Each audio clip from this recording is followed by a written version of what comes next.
ఇచ్చినందుకు మాకు తగిన శాస్తి చెప్పినామండి. రేవంత్ రెడ్డి గారు చాలా మంచి బుద్ధి చెప్పారు, మీకు ధన్యవాదాలు.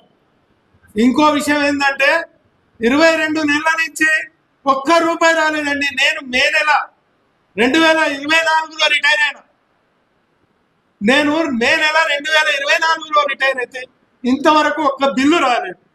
నా పరిస్థితి ఏంది? ఇక బిల్లుస్ వస్తాయని చెప్పేసి ఈఎంఐలు పెట్టుకొని పిల్లల పెళ్లిలు అవి ఇవి చేస్తే నాకు పెన్షన్ మిగులుతలేదు. అప్పుల బాధతోటి ఇంకా మేము లోపలికి అవుతున్నాం. దీన్ని గమనించి మీరు స్పష్టమైన ప్రకటన చేయండి అయ్యా అని అంటే ఇంతవరకు ఏది చేయరు. ఇంకోటి, కోర్టుకు పోయినామండి. కోర్టుకు పోయినా, నేను పోయినా కోర్టుకు పోయినా, కంటెంప్ట్ ఆఫ్ ది కోర్టు కూడా ఇచ్చిన, దానికి సమాధానం లేదు.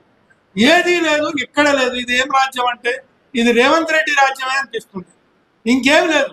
ఇక నువ్వు సక్సెస్ చేసింది ఏందయ్యా అంటే అందాల పోటీ సక్సెస్ చేసినావు, కానీ ఇంకా ఏం లేదు.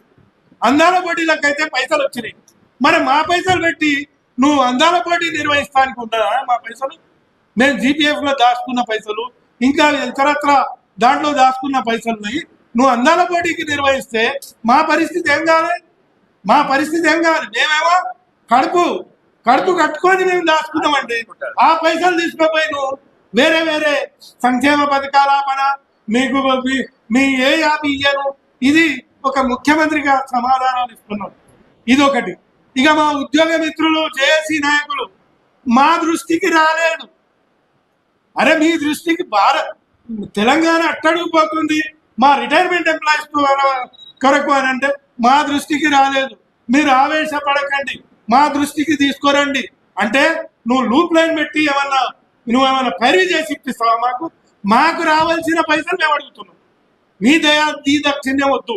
మాకు రావాల్సిన పైసలు తక్షణమే ముఖ్యమంత్రి కానివ్వండి, ఇందులో మంత్రివర్గులు కానివ్వండి, మా నల్లగొండ జిల్లా మంత్రి కానివ్వండి, స్పష్టమైన ప్రకటన చేసి మాకు ఇస్తావా ఇయ్యవా?